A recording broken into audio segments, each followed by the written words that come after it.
DPO Sheikhupura Faisal Mukhtar की खसूसी हिदायत पर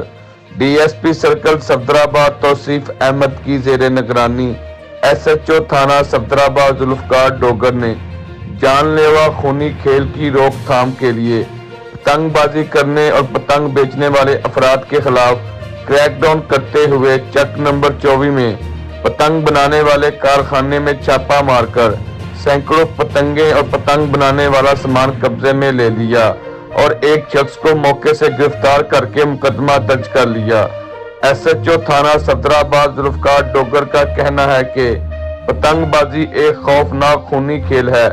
इसकी इजाजत हरगिज नहीं दी जाएगी। जिस घर से पतंग उड़ाई जाएगी इस घर के सरबराह के खिलाफ मुकदमा दर्ज करके जेल भिजवाया जाएगा।